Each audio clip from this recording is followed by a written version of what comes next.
Yeah, so I think it was the very first exchange that I went to before I was a member. I just kept thinking, oh my gosh, all this education in one spot. And that was so exciting. And then realizing how good the network piece of it is. I think a lot of times people think when you say networking, you just think socializing. But networking is that ability to say, I've got a problem happening at Harvest right now. I'm seeing something, or I've got a problem with equipment, and I know who to call.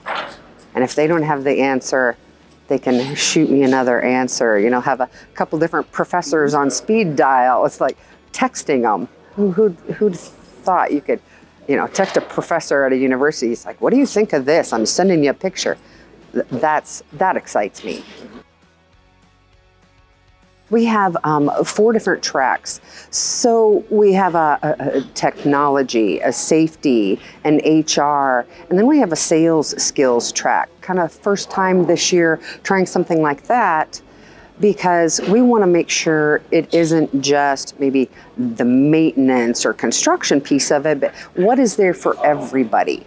Everybody needs to know how to sell themselves, sell their company, build your skills in that level. So you could use that if you're a manager, a CEO, you're a grain marketer, or even an operations person. You need to be able to do that. So that's an exciting new session.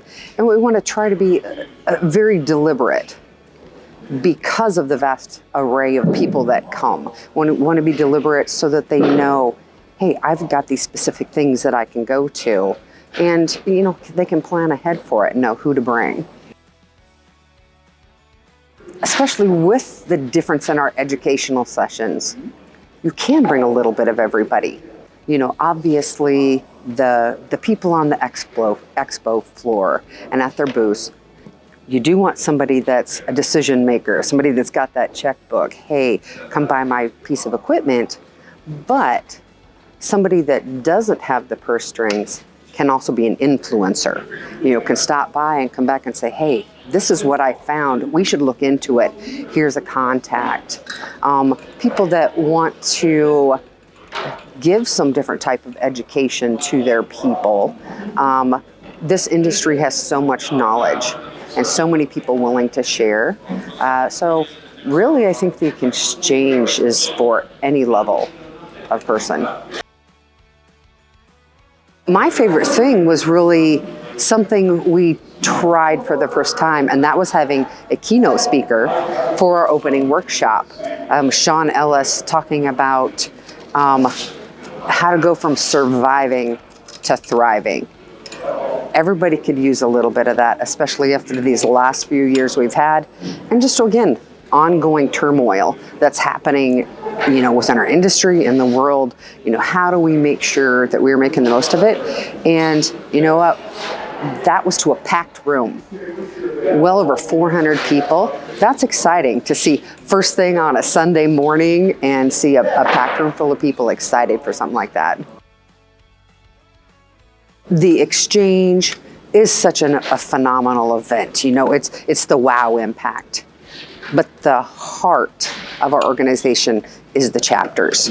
That's where you get just really close local connections. You get to know people, and that's the easiest place to get involved, whether it's chapter leadership, but even committee leadership, giving out scholarships to students in agriculture. There's nothing more exciting than that. Yes, we have our golf outings. It seems that's their event to make their scholarship money. So getting involved in your chapter, that's you get to know people, and checking out our GEAPS website for the different committees you can be on. There's something for whatever passion you have, whether it's education or you really want to be involved in membership. Say, what can we do better for our members, and what can we do better for our chapters? So I think starting locally is always the best option. If you haven't been to an exchange before, definitely get here. There's so many exciting things, and we're in Kansas City 3 years in a row. The first time that we've done something like that. It's great to be right here in the heart of America because it's such an easy drive-in. There's such a large grouping of our agriculture right here. So even if somebody can't come 4 or 5 days, you can pop over for a day and get involved.